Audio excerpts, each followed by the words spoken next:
ያዕቆብ ሐዋርያ ለእግዚእነ የጌታችን የመድኃኒታችን የኢየሱስ ክርስቶስ ሐዋርያ የቅዱስ ያዕቆብ መልእክት ምዕራፍ 2 ቁጥር 14 በስመ አብ ወወልድ ወመንፈስ ቅዱስ አሐዱ አምላክ አሜን። በዓለም ላይ የምትኖሩ ኦርቶዶክሳውያን የእግዚአብሔር ልጆች ሰላም እግዚአብሔር ይብዛላችሁ።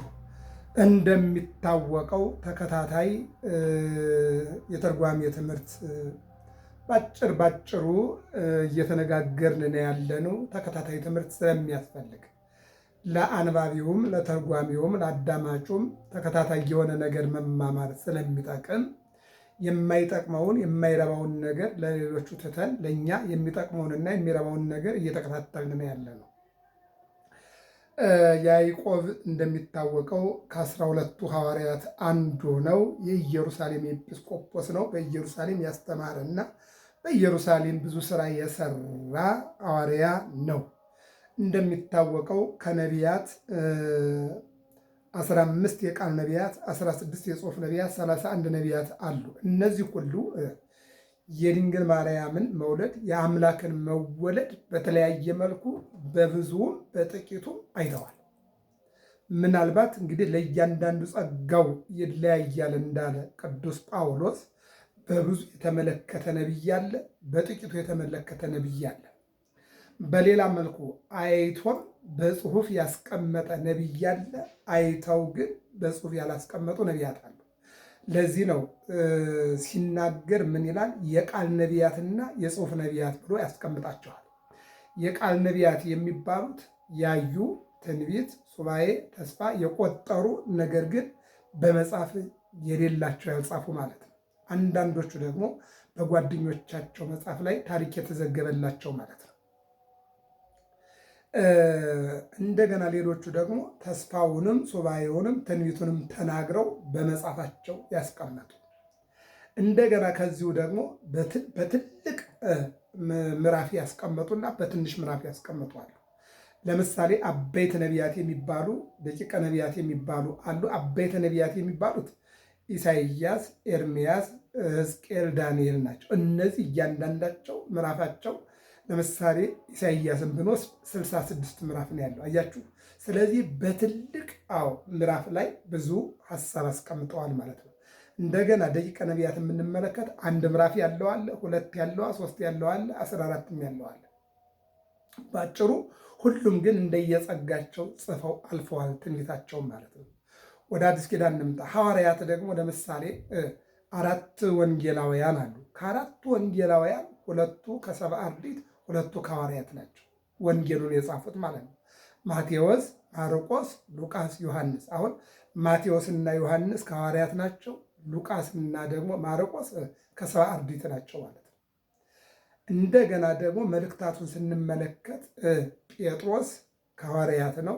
ያዕቆብ ከሐዋርያት ነው። የሚገርመውና የሚደንቀው ነገር እነሆ ባለራእዩ ዮሐንስም እንግዲህ ያው እንደሚታወቀው ከዮሐንስ ወንጌልና ራእይን የጻፈው እሱ ስለሆነ ማለት ነው። በአጭሩ ግን ምን ለማለት ተፈልጎ ነው? ብሉይ ኪዳን ላይም አዲስ ኪዳን ላይም የቃል አሉ፣ የጽሑፍ አሉ። 12ቱ ሐዋርያትም የጻፉ አሉ፣ ያልጻፉ አሉ ብለን እንውሰደው። ግን ታሪካቸውን አንዳንዶቹ በምን ላይ ነው? በጓደኞቻቸው መጽሐፍ ላይ ተቀምጧል።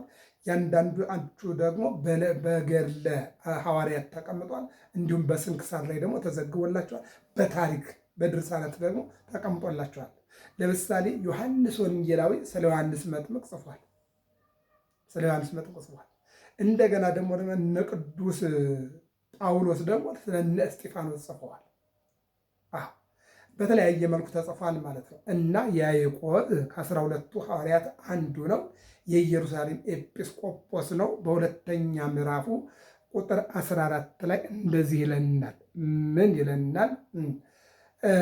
ለእመቦ ዘይብል ሃይማኖት ብየ ወምግባረ ሰናይ አልብየ።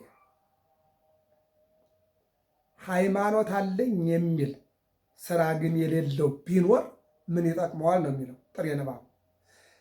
ለእመቦ ዘይብል ሃይማኖት ብየ ወምግባረ ሰናይ አልብየ።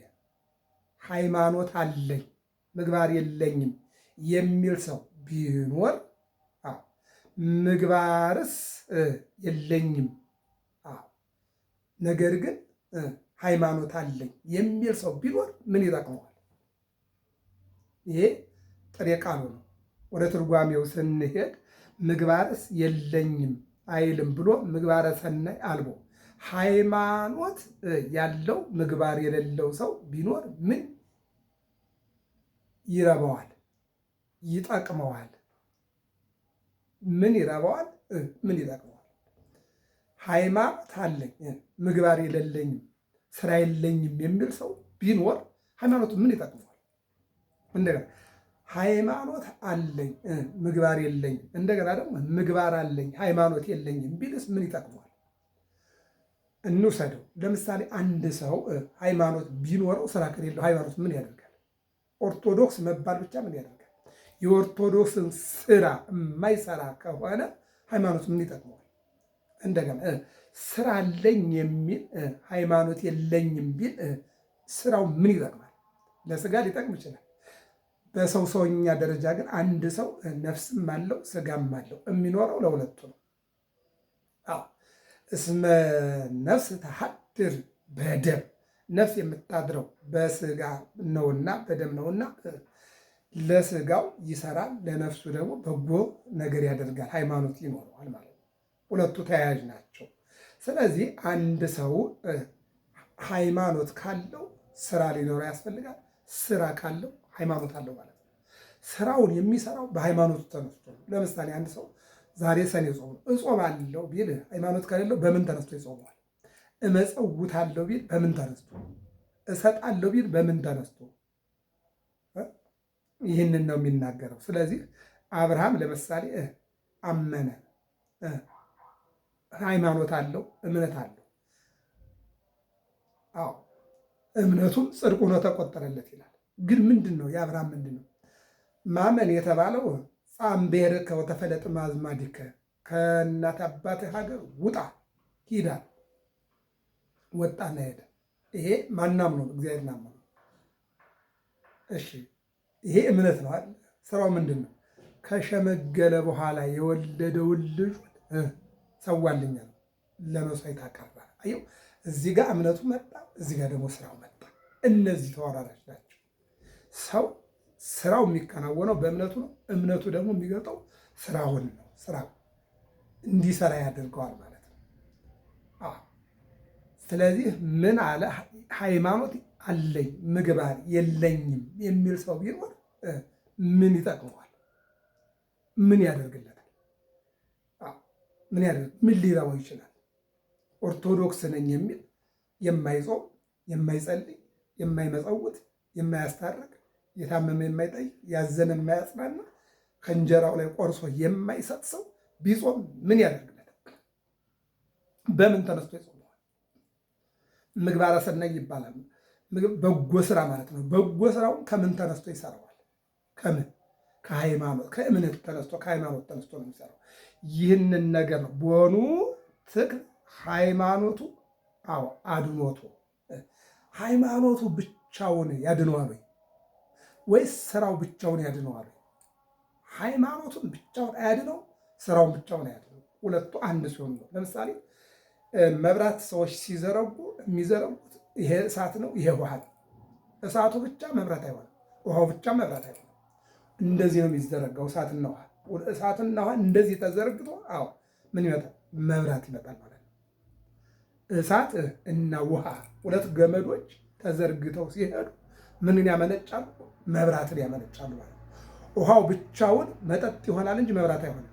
መብራቱ ብቻውንም ዝም ብሎ እሳት ይሆናል እንጂ ብርሃን ሊሆን አይችልም። እሳት ይሆናል፣ ሰው ሊይዝ ይችላል፣ ግን ወደ ስራ ላይ መብራት ላይ ግን አይውልም። ይህን ይናገራል። በውኑ ሃይማኖቱ ብቻ ልታድነው ይቻላታልን? ይላል ቅዱስ ያዕቆብ። ምን ነው ኩሉ ይትከሃል ለዘይአምን ይል የለምን ቢሉ በዚያም እንጂ ወዝንቱ ዘመድ እይወፅእ ዘእንበለ ጾም ወበጸሎት ያለው ነው ወይም ያለው ነው። ማቴዎስ 7:26 ላይ ወንጌል ቅዱስ እንደዚህ ይላል።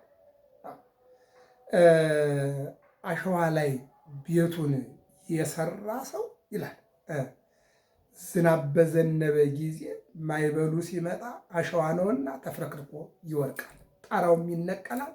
አዎ ሁሉም ነገር ይወዳድቃል። ለምን? አሸዋ ነው። ነገር ግን አለት ላይ ቤቱን የሰራ ሰው አዎ ዝናቡ መጣ ማይበሉ መጣ ወኢወድቀ ዝንቱ ቤት፣ ያ ቤት አልወደቀም። እስመ በዲኮብ ተሳረረ፣ አለት ላይ ተሰርቷልና። አለት ላይ ተሰርቷልና። አለት ላይ የተሰራ ቤት ነፋሱ ቢነፍስ ማይበሉ ቢነሳ አዎ ሊወድቅ አይችልም። ለምን? መሰረቱ አለት ስለሆነ ማለት ነው። መሰረቱ አሸዋ ከሆነ ግን ማይበሉ ሲመጣ ወዲያው ውልቅልቅ ብሎ ይሄዳል ማለት ነው። ስለዚህ እምነት ላይ ያልተሰራ ስራ አሸዋ ላይ የተሰራ ቤት ነው። አዎ እምነት ላይ ደግሞ የተሰራ ስራ ደግሞ አለት ላይ የተሰራ ቤት ነው። አዎ በእምነት ላይ ስራ ከሌለ አዎ ምን ዋጋ አለው? ስራ አለኝ የሚል እምነት ከሌለውስ ምን ያደርግለታል? ምን ያደርግለታል? ይህን ይናገራል። እስመ አሚኖቱ አህዶ ለመጻጉዕ ወፈወሶ በዕለት፣ እምነቱ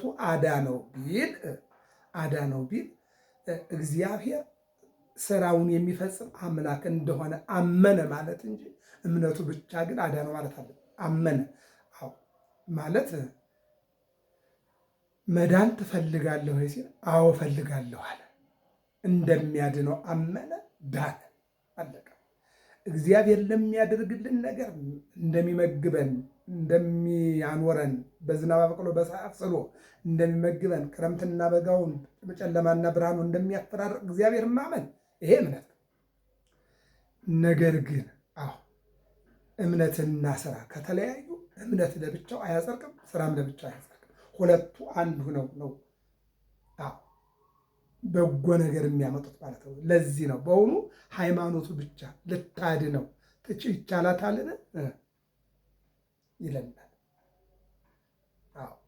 ምንድነው? ወይ ይወፅ ዝንቱ ዘመድ ዘነለ ጾም ወጸሎት፣ ይሄ ወገን ያለ ጾምና ያለ ጸሎት አይወጣም። ጸልየዋል እኮ እምነት እኮ አላቸው እኮ ሐዋርያት እምነት አላቸው አምነዋል። ነገር ግን ዝም ብለው ውጣ አሉት። ያለ ጾምና ያለ ጸሎት ያለ ስራ ማለት ነው። ስራ ሳትሰሩ በሃይማኖት ብቻ በእምነት ብቻ ማስወጣት አትችሉም እኮ ነው የተባሉት እንጂ እኮ ሐዋርያት እምነት አላቸው። ለእመቦ እመሃዊነ አው እመሃቲነ እለ ዕሩቃን እሙንቱ አው ኃጥአን ለሲሳየ ዕለቶሙ። ምን ማለት ነው? ከወንድሞቻችን ከእህቶቻችን መካከል አለ። አዎ በነገራችን ላይ በዚህ በዘመነ ሐዋርያት በዘመነ ቅዱሳን ምን አሉ? ሴቶችም አሉ ወንዶችም አሉ። በአገልግሎት ሴቶች ወንዶችን ያገለግላሉ። ለዚህ ነው የሮሜ 16 ላይ ቅዱስ ጳውሎስ ምን ይላል? ፌበንን አስቧት እንዳትረሷት እንደ ስራዋም ክፈሏት ይላል። ምንድን ነበር? የሐዋርያትን እግር አጥባለች፣ የቅዱሳንን ልብስ አጥባለች፣ ምግብ አቅርባለች። እንደውም ውሃለዋ ብዙኃት አንስት ለተልካሁ ለክርስቶስ ይላል። አዎ በክርስቶስ ዘመንም እንደዚሁ ክርስቶስን ይላላኩ የነበሩ አዎ ያግዙ የነበሩ ብዙዎች ነበሩ። አዎ ብዙ ሴቶች ነበሩ። እስከ ቀራንዮ እስከ መስቀል ድረስ እስከ ትንሣኤው ድረስ እስከ ዕርገቱ ድረስ ሆነው የተከተሉ ሴቶች አሉ። አዎ ለዚህ ነው ውሃለዋ ብዙኃት አንስት ለገብረ ሰናየ ሶሎሞን በምሳሌ 31 ላይ መልካም ያደረጉ ብዙ ሴቶች አሉ፣ ከእነርሱ ግን ማን ትበልጣለች? ድንግል ማርያም ትበልጣለች ብሎ ከፍ አድርጓታል። የአቢ ክብራ ለማርያም ኩሎሙ ቅዱሳን። አዎ ከቅዱሳን ክብር ይልቅ ከቅዱሳት ክብር ይልቅ የድንግል ማርያም ክብር ይበልጣል የልና እስመ ድሎ ኮነ ትውፊ ቃላን የአብን ቃል ለመቀበል የተዘጋጀች ሆናለችና። ሌሎችን ሴቶች የምናከብራቸው ጻድቃንን፣ ሰማዕታትን፣ ደናግልን፣ መነኮሳትን አዎ ወልደው ነው። እመቤታችን ግን ወላዲተ አምላክ ብለን ነውና ይህን ይነግረናል። ምንድን ነው የሚለው? ወንድሞቻችን ምን አለ? ከወንድሞቻችን ከእህቶቻችን የዕለት እራት የዓመት ልብስ አጠው የተቸገሩ ሰዎች ቢኖሩ አለ ሉቃስ 3:11 ላይ ዮሐንስ መጥምቅ ሲያስተምር ተራራው ዝቅ ይበል፣ ኮረብታውም ይቅና፣ ጉርብጥብጡ ይስተካከል፣ ጎድጓዳው ሙሉ ይሆን እያለ ጠማማ ሕሊና ጠማማ ልብ ይስተካከል፣ ጣዖት የሚያመልክ ይስተካከል፣ ቀማኛ ጉቦኛ፣ ሙሰኛ፣ ዝሙተኛ ይስተካከል፣ አምላክ መጧል፣ እኔ መንገድ ጠራጊ ነኝ እያለ ሲያስተምር 3 ወገኖች ወደ አጠገቡ መጥቷል። ወደ ቅዱስ ዮሐንስ መጥምቅ ህዝቡ መጣና ምን እናድርግ ብሎ ሲጠይቀው 2 ያለው አንዱን ይስጥ አካፍሉ አላቸው። አካፍሉ። አየው እንደ ጭፍሮች መጡ ይላል። ጭፍሮችም አሁን ምን እናድርግ? አምነናል፣ ተምረናል፣ ተለውጠናል። ግፍ በማንም ላይ ግፍ አይስራ። ይሄ ቅዱስ ዮሐንስ መጥምቅ እየተናገረው ነው። ለህዝቡም፣ ለጭፍሮቹም፣ ለወታደሮቹም ነግሯቸዋል። 2 ያለው አንዱን ይስጥ፣ በማንም ላይ ግፍ አትስሩ፣ ይልቁንም ደግሞ ከመኖር በላይ አትኑሩ፣ ኑሮዬ ይበቃኛል በሉ። ቅዱስ ጳውሎስም ተናግሯል፣ ኑሮዬ ይበቃኛል። ይህን ነው የሚነገር እና ምን አለ? 2 ልብስ ያለው አንዱ ልብስ ይተለ። ያ ማለት ግን ምን ማለት ነው? 2 ልብ ያለው አንዱ ጣዖት፣ አንዱ እግዚአብሔርን፣ አንዱ ተስፋ፣ አንዱ ደግሞ ተስፋ መቁረጥ ነው ያለው። አንዱ ያዝ፣ ወደ ክርስቶስ ምጣ። በቃ 2 ልብ አያስፈልግ። የተከፈለ ልብ፣ የተከፈለ መሬት እንጂ የተከፈለ ልብ ለእግዚአብሔር ስለማይሆን አንድ ልብ አለ እና ተናገረ። ቀጠለና ወቦ ዘይቤሎሙ እምኔክሙ ሑር በሰላም፣ ከእናንተ ወገን በደህና ሂዱ የሚል። ከእናንተ ወገን ምንም ወይ ምግብ አልሰጠ፣ ወይ እንጀራ አልሰጠ፣ ወይ በጎ ቃል አልሰጠ፣ ዝም ብሎ ወንድሙን ሂድ የሚል ቢኖር ምን ጠቀሙ? ሂድ በሰላም ሂድ ወደ ቤትህ ቢለው ምንድን ነው ጥቅሙ? ምንድን ነው ያለው? ሂድ አለው፣ ወደ ቤት ግባ አለው። ምንድን ነው የጠቀመው ይልና እገሌ ሊገባ ነው፣ እገሌ ያበላል፣ እገሌ ያጠጣል፣ አብልቶ ያጠግባል፣ አልብሶ ያሞቃል ቢሏቸው ደስ ይላቸዋል። ሂድ ወደ ቤት ቢለው፣ ወደ ቤት ግባ ቢለው፣ ሂድ ቢለው ምን ይጠቅመዋል? ነገር ግን ድሆች ወደ አንድ ቦታ የሚሄድ እግር ያጥባል፣ ልብስ ያለብሳል፣ ምግብ ያበላል ብለው ቢነግሯቸው ይሄዳል። ግን ዝም ብለህ ሂድ ብትለው ምን ይጠቅማል ይላል ቅዱስ ያዕቆብ። ግዳጃቸውን ለመፈጸም የሚሹትን ካላሳጣቸው ይልና ምን ይረባቸዋል? ምን ይጠቅማቸዋል? ምን ነው ጠቋሚ ጠቃሚ እንዲሉ ቢጠቁማቸው ቢሉ ይሰጠናል ብለው ሄደዋል እንጂ ይጠቅመናል ብለው ሄደዋልን? በዚያውስ ላይ እሱማ ካልሰጣቸው ያም እንደሱ ነው ይሉት የለምን? እያለ አንድ ሰው ለምሳሌ አመለካች ካለ የሚበላ ነገር፣ የሚጠጣ ነገር፣ የሚሰጥ ነገር፣ የሚጎበኝ ነገር የሚያሳይ ሰው ያ ሰው የሰጣቸው መረጃ ትክክለኛ መረጃ ነው። ነገር ግን የማይሰጥ የማይረዳ የማይጠቅም ሰው ሂዱ ብሎ ቢልካቸው ጥቅሙ ምንድን ነው? ስራ የሌለው ነገር ግን ሃይማኖት አለው ኦርቶዶክስ ነውና ሂዱ ቢል ሰውየው ኦርቶዶክስ ነው። ለድሃ የማያበላ ለተቸገረ የማይመጸውት የማያካፍል ከሆነ ወደዚያ ሰውዬ ሂዱ ብሎ መጠቆሙስ የእነሱስ መሄድ ምን ትርጉም አለው? ሃይማኖት ብቻ ያለው ሰው እነሆ የማይሰጥ ሰው ጋር ብትሄድ ምን ጥቅም አለው? ይልና በደህና ሂዱ፣ እግዚአብሔር አብልቶ አጠጥቶ ያጥግባችሁ፣ አልብሶ ያሞቃችሁ ቢላቸው ግዳጃቸውን ለመፈጸም የሚሸቱን ካልሰጣቸው ምን ይረባቸዋል? ምን ይጠቅማቸዋል? ምን ይጠቅማል? ሰው ሄዱ እግዚአብሔር ያላችሁ እግዚአብሔር ያጠጣችሁ ኔጋ የለም ቢላቸው ያ ሰውዬ ምንድን ነው? የእሱ ሃይማኖት ምንድን ነው? የእሱ እምነት ምንድን ነው? እንኩ 3 አይነት ስጦታዎች አሉ። አንድ ዘህቡ፣ በህቡ ማድረግ የምንችለው ነገር አለ። ወዘክሱት፣ በግልጥ እንካ በዚህ ኑር ብሎ መስጠት አለ። እንደገና ደግሞ በሐሳብ ቢኖረኝ የሰጣችሁ ነበረ፣ ይሄ ብሎ አብራርቶ የሚናገር ቢሆን ያ ሰው ረዳቸው ነው። ይህን ካላደረገላቸው ግን በስም ክርስቲያን በስም ኦርቶዶክስ እዚያ ሰውዬ በር ሄደው መቆማቸውና ደርሶ መመለሳቸው ለሰዎቹ የሚጠቅማቸው ምንድን ነው? ምንድን ነው? አይጠቅም። ይህ ነው ሃይማኖትንና ስራህንና ሃይማኖትን ለይተህ አሳይ። እምነት ማለት ምንድን ነው? ለዚህ ዓለም ሰራይ መጋቢ እግዚአብሔር እንዳለ ማመን ነው አይደል? ማለት ሃይማኖት ማለት ደግሞ ያመንነውን እግዚአብሔርን የምናከብርበት መሰላል ወይም ደግሞ ድልድይ ነው ሃይማኖት ማለት። ይህን ማወቅ ያስፈልጋል ማለት ነው። ይህን ይናገርና ምን ይላል?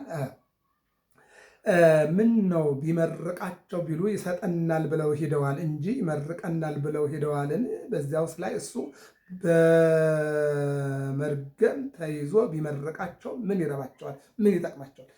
ያበላናል፣ ያጠጣናል፣ ያለብሰናል፣ ይጎበኘናል፣ ይራራልናል ብለው ወደ ቤቱ ቢሄዱ እግዚአብሔር ይስጣችሁ፣ እግዚአብሔር ይመግባችሁ፣ እግዚአብሔር ያኑራችሁ ብሎ እሱ ቢላቸው ለእነሱ የሚጠቅመው ምንድን ነገር አለ? የሰውየው እምነትና ስራው ምን ላይ ነው?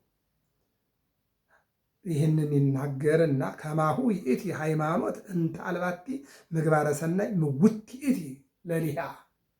እዚህ ጋር እንግዲህ እንደዚሁም ምግባር የሌላት ሃይማኖት የሞተች ናት አለ። ስራ አታሰራም። እንደዚሁም ምግባር የሌላት ሃይማኖት የሞተች ናት። ከማሁ ይእቲ ሃይማኖት እንተ አልባቲ ምግባረ ሰናይ ምውት ይእቲ ለሊሃ።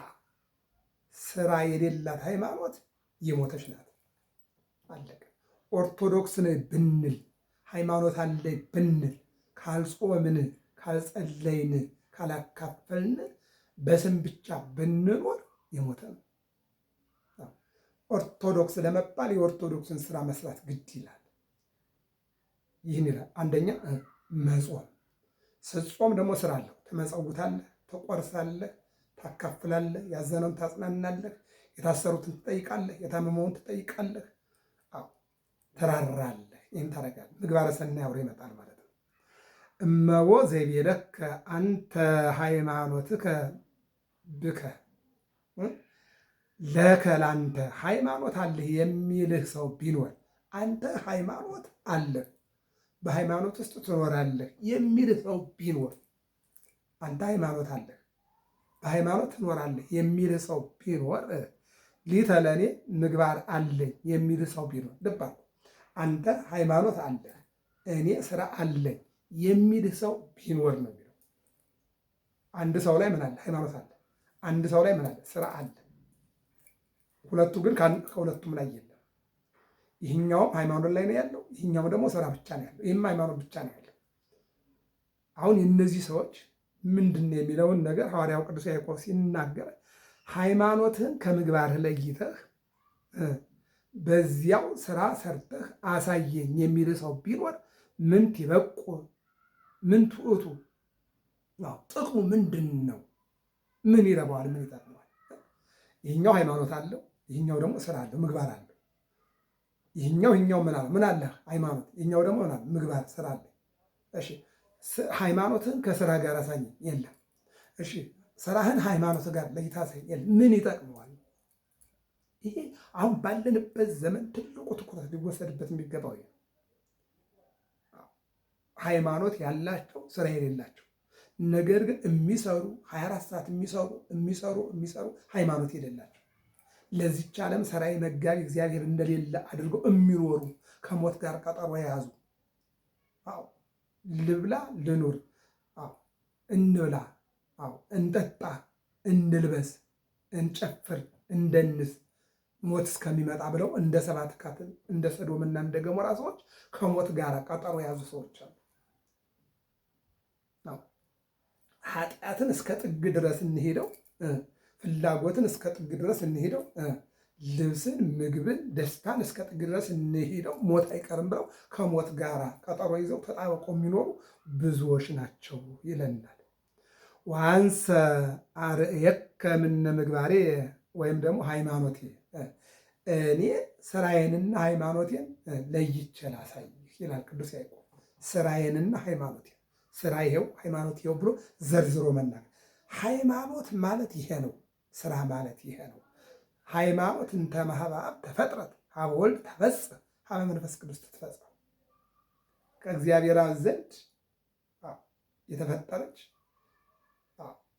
እግዚአብሔር ወልድ ዘንድ የመጣች በእግዚአብሔር መንፈስ ቅዱስ የተጠናቀቀች ናት ሃይማኖት ማለት ይልና ምግባሬ እምነ ሃይማኖቴ፣ እኔም ምግባሬውን ከሃይማኖቴ ለይቼ በዚያው ስራ ሰርቼ አሳይሃለሁ የሚልህ ሰው ቢኖር በጎ እንጂ ነው ብለህ ዝርዝሩን ትረዳዋለህ ወይ ይላል። ተረዳ ማለት ነው። መጀመሪያ ተማር። እንዲህ አይነት ሰው ሲመጣ ያንን ሰው ስማውና አድምጠው፣ አንተም ወደዚያ ትሄዳለህ ይልና ሃይማኖት ያለ ምግባር ስራ እንዳይሰራ፣ ምግባር ያለ ሃይማኖት ስራ፣ ሃይማኖት ያለ ምግባር ስራ እንዳያሰራ፣ ምግባር ያለ ሃይማኖት ስራ ያሰራልና እንዲህ አለ ቢሉ ይህ ሰው ሁሉንም ያልያዘ ነው። ሃይማኖት ያለ ምግባር ስራ እንዳያሰራ፣ ምግባርም ያለ ሃይማኖት ስራ አያሰራምና። ሃይማኖት ያለ ምግባር ስራ አያሰራም፣ ምግባርም ደግሞ ያለ ሃይማኖት ደግሞ ስራ የለውም፣ አይኖረው። ይህን ነው የሚናገረው ማለት ነው። አስጨንቆ አስጠብቆ ከነገሩ ለማስገባት እንዲህ አለ እንጂ እመቦ ዘይቤ ለከ ላንት ሃይማኖት አለ የሚል ሰው ቢኖር፣ ለእኔ ምግባር አለኝ የሚል ሰው ቢኖር ምግባሬ እምነ ሃይማኖቴ፣ ምግባሬን ከሃይማኖቴ ለይቼ በዚያው ስራ ሰርቼ አሳይሃለሁ የሚል ሰው ቢኖር ምን ትበቁ፣ ምን ይረባዋል፣ ምን ይጠቅመዋል? አንድም አይለወጥም። ላንተ ሃይማኖት አለህ ለእኔ ምግባር አለኝ የሚል ሰው ቢኖር ምግባሬ እምነ ሃይማኖትህ፣ ስራህን ከሃይማኖትህ ለይተህ አሳየ ብትለው እንዴት አድርጎ ለይቶ ያሳይታል? ምግባርህን ከሃይማኖት ላይ በዚያው ስራ ሰርተህ አሳየ ብትለው እኔም ሃይማኖቴን ከምግባሬ ለይቼ በዚያው ስራ ሰርቼ አሳይሃለሁ በለው ይላል። አሁን የኔ ስራ ይሄ ነው። የኔ ሃይማኖቴ ኦርቶዶክስ፣ ስራዬ ደግሞ ምግባረ ሰናይ። የታመሙትን መጠየቅ፣ የሞቱትን መቅበር፣ የተጣሉትን ማስታረቅ፣ ያጡትን መጎብኘት፣ ለሌላቸው መቁረስ ብለህ ለይተህ አሳየው ይልና በዚያው ስራ ሰርታ አሳየ በምግባሬ እምነ ሃይማኖቴ ብሎ ምግባሬን ከሃይማኖቴ ለይቼ በዚያው ስራ ሰርቼ አሳይሃለሁ። ለእኔ ሃይማኖት አለ የሚል ሰው ቢኖር፣ ላንት ምግባር አለ የሚል ሰው ቢኖር ሃይማኖትህ ዘእንበለ ምግባሪከ፣ ሃይማኖትን ከምግባርህ ለይተህ በዚያው ስራ ሰርተህ አሳየኝ በለው። ምግባሬ እምነ ሃይማኖቴ፣ እኔም ምግባሬን ከሃይማኖቴ ለይቼ በዚያው ስራ ሰርቼ አሳይሃለሁ በለው። ገላትያ ምዕራፍ 5 ቁጥር 6 ላይ ይናገራል። ይህ ነው የሚናገረው። ስለዚህ ሃይማኖት ያለው ስራ የሌለው ሰው ምን ይጠቅማል? ስራ አለኝ የሚል ሃይማኖት ግን የሌለው ሰው ምን ያደርግለታል? አንድ ሰው እዚህ ጋር ሃይማኖት ያለው፣ ሁለተኛው ደግሞ ምግባር ያለው ሰው ቢኖር ይህ ሰው ይህኛውን ስራ አለኝ፣ ይህኛው ደግሞ ሃይማኖት አለኝ ቢል ይህኛውስ ምን ይጠቅመዋል? ይህስ ምን ይጠቅመዋል? ቅድም እንዳልነው የኛ የመኖር ጉዳይ ከሁለት ነው። ከምን? ከስጋና ከነፍስ ነው ሰው የሚኖረው ማለት ነው። የስጋ ባህሪ እሳት፣ ውሃ፣ ነፋስ፣ መሬት፣ አራቱ የስጋ ባህሪ ነው። የነፍስ ባህሪ ነባቢት፣ ለባዊት፣ ሕያዊት ሁለቱ አንድ ላይ ሆነው ሰው ይኖራል። አሁን ስጋ ብቻውን እሳት፣ ነፋስ፣ ውሃ፣ መሬት እነዚህ ብቻቸውን ሸክላ ነው የሚሆነው እንጂ ነፍስ አውጥቶ ሰው ሊዳጅ ሰው አይባልም። ሰው የሚባለው ነባቢት፣ ለባዊት፣ ሕያዊት እነዚህ ሁለቱ ሲጨመሩ፣ ቅድም እንዳለ መብራት የሚበራው በዚህ ውሃ በዚህ እሳት ሁለቱ ገመድ ሲሸጋገር፣ ሁለቱ ገመድ አንድ ላይ ሲጓዝ ምን ይመጣል? መብራት ይመጣል። ነፍስና ስጋ አንድ ላይ ሲሆኑ ምን ይመጣል? ሰው ይመጣል። የስጋ ስራና የነፍስ ስራ አንድ ላይ ሆነው ሲጓዙ ምን ይመጣል? ጽድቅ ይመጣል፣ እውነት ይመጣል፣ በጎነት ይመጣል ማለት ነው። ይህን ነው የሚናገር። እነዚህ የማይለያዩ ናቸው። ፍቅረ ቢጽና ፍቅረ እግዚአብሔር በሰው ልጅ ፍቅረ እግዚአብሔር ስንል እግዚአብሔር የሚወደውን ስራ በሙሉ መስራት፣ ፍቅረ ቢጽ ስንል ደግሞ ለወንድም ከትንሹ ጀምሮ እስከ ትልቅ መራራት፣ መውደድ። ምን አፍቅር ቢጸከ ከመ ነፍስከ። አዎ እነሆ ወንድምህን ጓደኛህን እንደ ነፍስህ አድርገህ ውደድ። አዎ ዮሐንስ ወንጌላዊ በመልእክቱ ላይ ምን ይላል? አዎ የመጀመሪያዋ ትእዛዝ ይህች ናት። ምንድነው? ወንድምህን እንደ ራስህ ውደድ። ደግሞ በወንጌሉ እኔ እናንተን እንደወደድኳችሁ እርስ በርሳችሁ ትዋደዱ ዘንድ ትእዛዜ ይህች ናት። ዮሐንስ ወንጌል 15:17 እኔ እናንተን እንደወደድኳችሁ እስከ ሞት ድረስም ወጥቼ መስቀል ላይ ተንጠልጥዬ ሥጋዬን ቆርሼ እንዳወደድኳችሁ እናንተም እርስ በርሳችሁ ትዋደዱ ዘንድ ትእዛዜ ይህች ናት። ይህ ነው። ዮሐንስ ወንጌላዊ ደግሞ ምን ይላል? እግዚአብሔር ፍቅር ነው አለ። ምንድነው? ፍቅር ነው። አቅርብ ያለውን ወንድምህን የማትወደው ከሆነ የማታየውን እግዚአብሔር እንዴት ታየዋለህ? እግዚአብሔር ፍቅር ስለሆነ በጥላቻ ውስጥ ላለ ሰው አይታይም። እግዚአብሔር ብርሃን ስለሆነ ለጨለማ አይሆንም። እግዚአብሔር ብርሃን ነው። አዎ አንተ እግዚአብሔርን ለማየት እግዚአብሔር ብርሃን ነውና ብርሃን መሆን ያስፈልጋል። አንተም ውእቱ ብርሃን አለ። እናንተ የዓለም ብርሃን ናችሁ ብሏል። አዎ ምዕመናን ብርሃን ናቸው። የራሳቸው የስጦታ ብርሃን አላቸው። የሥራ ብርሃን አላቸው። የእምነት ብርሃን አላቸው። ሊቃውንት ብርሃን፣ የእውቀት ብርሃን አላቸው። የማስተማር ብርሃን አላቸው። አዎ ካህናት ብርሃን ናቸው። የንስሐ ብርሃን አላቸው። የመቀደስ ብርሃን አላቸው። ስለዚህ ብርሃን አዎ ኮከብ ይሄይስ ክብሩ እምኮከብ። አዎ የአንዱ ኮከብ አዎ ከአንዱ ኮከብ ክብሩ ይበልጣል፣ ይታወቃል። ከአንዱ የአንዱ ክብር ይበልጣል። ከአንዱ የአንዱ ብርሃን ይበልጣል። አምፖሎች ብዙ አይነት ናቸው። ሁሉም አምፖል አንድ አይነት ብርሃን የለው። ሁሉም ሰው አንድ አይነት ክብር የለውም። አንድ አይነት ብርሃን የለው። ይህን ነው የሚናገር። ይህንና አንተሰ ተአምን ከመ አሐዱ ውእቱ እግዚአብሔር፣ አንተስ እግዚአብሔር አንድ እንደሆነ ታምናለህን? ኤፌሶን 4:4 ላይ አንድ እግዚአብሔር፣ አንዲት ጥምቀት፣ አንድ ሃይማኖት፣ አንድ ጌታ ይላል። ሰለስቱ ምዕት ደግሞ አንድ እግዚአብሔር ከድንግል ማርያም የተወለደ እንዲሁም ደግሞ ወነአምን በሰረጸ ካበሰረጸ ወነአምን ባቲ ቅድስት ቤተክርስቲያን በአንዲት ቤተክርስቲያን እናምናለን። ወነአምን ባቲ ጥምቀት በአንዲት ጥምቀት እናምናለን። አሁን ያዕቆብ ምን አለ? አንተሰ ተአምን ከመ አሐዱ ውእቱ እግዚአብሔር፣ አንተስ እግዚአብሔር አንድ እንደሆነ ታምናለህን? ይሄ ጥያቄ ወደኛ ቢመጣስ? ዛሬ ስንት እግዚአብሔር አለ? ስንት አምላክ አለ? ስንት አለ? ገንዘብ አምላክ እየሆነ ነው። ቋንቋ አምላክ እየሆነ ነው። ሀብት አምላክ እየሆነ ነው። ፖለቲካ አምላክ እየሆነ ነው። ስልጣን እግዚአብሔር እየሆነ ነው። አምላክ እየሆነ ነው። ስንት አምላክ አለ? ይህን ይናገራል። ሰናየ ትገብር፣ በጎ አምነሃል ስማ እስራኤል አሐዱ ውእቱ እግዚአብሔር አምላከከ ብሏልና በጎ አምነሃል።